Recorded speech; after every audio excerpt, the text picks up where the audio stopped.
خلينا نقول إن المخ والجسم لازم نهتم بيهم عشان وقتها نقدر نعرف الفرق ما بين هل أنا مكتئب ولا أنا بس عندي مشاكل وهتعدي ولا داخل في مرحلة اكتئاب ولا أيا كان. رقم واحد، لو أنت عندك نقص فيتامينز انت ممكن تكون على طول حاسس انك هزلان تعبان. الكورتيزول طبعا، عندك نقص فيتامين دي، ما بتاكلش كويس، اكلك كله من بره، اكلك كله مش صحي، بتشرب كافيين كتير بتعمل كده دلوقتي. بس بقى في لاين تاني، يعني مثلا بالنسبه لي بشتغل على 4 حاجات. بشتغل على المايند سيت، طريقة التفكير، والهيلث سيت، الصحة، بقول لهم ياكلوا ايه، يشربوا ايه، المفروض في يومهم ما يعديش غير لما يكون في فيتامينز، المفروض ان هم يبطلوا الاكل اللي هو الغير صحي، حتى لو هم مش قادرين ان هم يبطلوه يقللوا. السكريات لازم تقل جدا جدا جدا، لان هي بتودي المود في حتة تانية. السكريات من اكتر المسببات الاكتئاب اصلا. تمام. طبعا.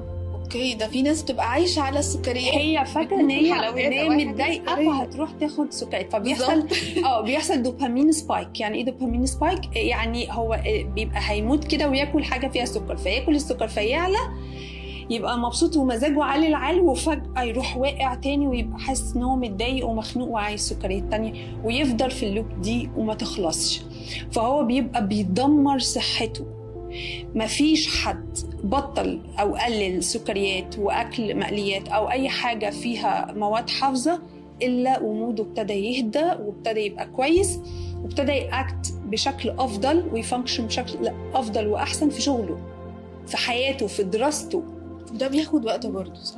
ان هو يعمل حاجه. لو اقول لك ان هو بيحس بالتغيير في اسبوع 2 اسبوع او 2. الله. وده ارض الواقع. هناك انا بشتغل على الهارت سيت، المشاعر، والمايند سيت، طريقه التفكير، والسول سيت، الروحانيات، والهيلث سيت، الصحه. لو ال4 دول مش بيشتغلوا كويس مع بعض بنسميهم ذا هارموني. لو مش بيشتغلوا مع بعض كويس، وفي عارفه الاوركسترا كده، لو في حاجه نشزت في النص هتسمعيها هتبوظ.